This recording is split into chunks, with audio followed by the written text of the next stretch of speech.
পূর্ণাঙ্গ নয়, আংশিক বেতন স্কেল বাস্তবায়ন। 2 ধাপে নবম জাতীয় বেতন স্কেল ও শতভাগ পেনশন সুবিধার প্রজ্ঞাপন জারি। প্রধানমন্ত্রী এ বিষয়ে যা বললেন।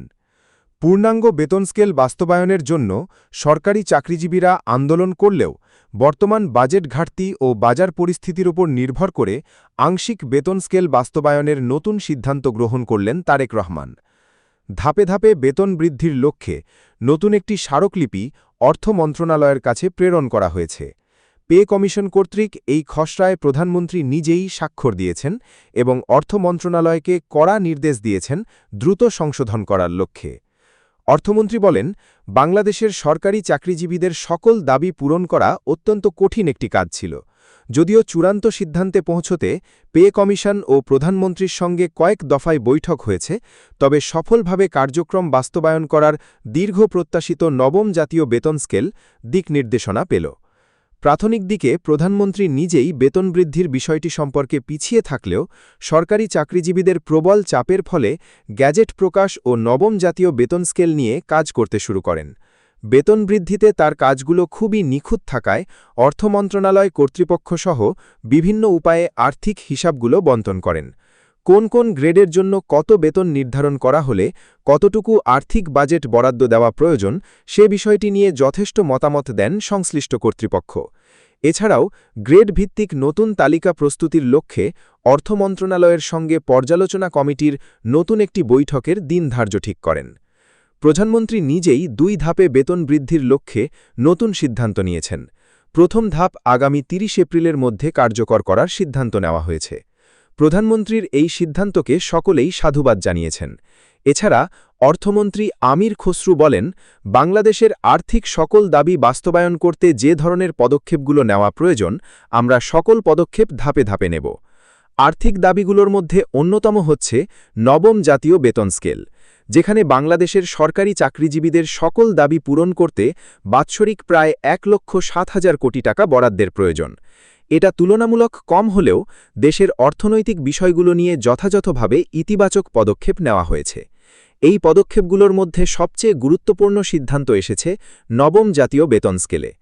তারেক রহমান বলেন, আমরা ইতিমধ্যেই সকলের সঙ্গে আলাপ আলোচনার মাধ্যমে প্রথম ধাপের পর দ্বিতীয় ধাপ আগামী 11 জুন 2026-এর পরেই বাস্তবায়ন করব।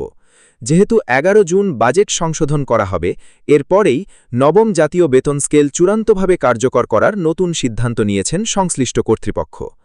কমিশনের একাধিক সদস্য বলেন, বেতন বৃদ্ধিতে যে সকল ঊর্ধ্বতন কর্মকর্তাদের অনীহা ছিল, তারা এখন চূড়ান্তভাবে সিদ্ধান্তগুলোর পক্ষে অবস্থান নিয়েছেন। তাদের এই অবস্থান বাংলাদেশের 22 লক্ষ সরকারি চাকরিজীবীদের সকল দাবি পূরণ করতে সক্ষম। যেহেতু পে কমিশনের সদস্যরা ব্যাপক আকারে যথেষ্ট ইতিবাচক সিদ্ধান্ত নিয়েছেন, তাই বেতন বৃদ্ধিতে আর নতুন সময়ক্ষেপণ হওয়ার সম্ভাবনা একেবারেই ক্ষীণ। আজ বৈঠক শেষে সাংবাদিকরা প্রধানমন্ত্রীর কাছে অবসরকালীন সুযোগ সুবিধা নিয়ে প্রশ্ন করেন।